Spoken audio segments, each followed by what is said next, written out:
अरे भाई इंद्रपाल, क्या कर रहे हो? अरे प्रदीप भाई, मैं अपने खेत में सोना ढूंढ रहा हूँ। अरे भाई, ये क्या बोल रहे हो? खेत में कब से सोना निकलने लग गया? अरे भाई प्रदीप, खेत तो सोना ही देता आ रहा है, लेकिन हमें पता नहीं हमारे खेत में कितना सोना है। मैं कुछ समझा नहीं, प्लीज मुझे बताओ। तो आ जाओ, बैठो, मैं समझाता हूँ। अगर हमारे खेत की मिट्टी में सभी पोषक तत्व भरपूर मात्रा में है तो हमारी फसल तगड़ी होगी। अब ज्यादा तगड़ी फसल होगी तो भैया उसको बेच के हम बाजार में कोई भी सोना खरीद सकते हैं, चांदी खरीद सकते हैं, कुछ भी खरीद सकते हैं। लेकिन अक्सर क्या होता है, किसान भाई अपने खेत की मिट्टी की जांच नहीं कराता है, और कोई भी पोषक तत्व अगर कम हो जाता है तो आपकी फसल का जो उत्पादन है वो धीरे धीरे कम होता चला जाता है, खेत आपका धीरे धीरे बंजर होता चला जाएगा। मिट्टी की जांच किस तरह से करानी होती है मैं बताता हूँ आपको। उसमें आपको खेत में 5, 6, 7 जगह से इस तरह से वी आकार में गड्ढा कर लेना है। इसके अंदर आपको ऊपर से हल्की सी आधा इंच की परत है उसको हटा देना है, और नीचे की जो मिट्टी है ना वो आपको 6-7 जगह से कलेक्ट करनी लेनी है। उसको आपको फिर किसी फरस के ऊपर या इस तरह से कोई पॉलीथीन वगैरह को ऊपर डाल के और यूं इस तरह से मिला लेनी है। मिलाने के बाद फिर आपको क्या करना है, इस मिट्टी के अंदर आपको एक क्रॉस लगा देना है। क्रॉस लगाने के बाद आपको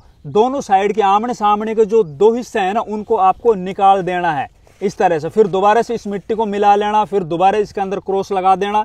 इस तरह से आपने कम से कम 3 बार ये काम करना है, और आमने सामने की मिट्टी उसको निकाल देना। फिर बाकी बची हुई जो मिट्टी है ना उसको आपको किसी पॉलीथीन में पैक करके अपने खेत के खसरा नंबर, अपना नाम, पता, ये सब चीजें एक पर्ची के ऊपर नोट करके उसी पॉलीथीन में डालकर ऊपर से आपको पॉलीथीन बंद कर देनी है, और इस मिट्टी को फिर ले जाके अपने कृषि अधिकारी को देना है। फिर आपके खेत की मिट्टी से जो जांच निकल के आएगी उसमें आपको पता चलेगा आपके खेत के अंदर किन पोषक तत्वों की कमी है। जिन भी पोषक तत्वों की कमी होती उनको फिर आपको अपने खेत में पूरा कर लेना है। अरे इंद्रपाल भाई, बहुत अच्छी जानकारी दी आपने, मुझे तो पता ही नहीं था इसके बारे में। मैं भी जाता हूँ और अपने खेत की मिट्टी जांच कराता हूँ। तो साथ ही आपके खेत इस टाइम पर खाली पड़े हुए हैं तो आप भी जरूर अपने खेत की मिट्टी जांच कराइए। धन्यवाद।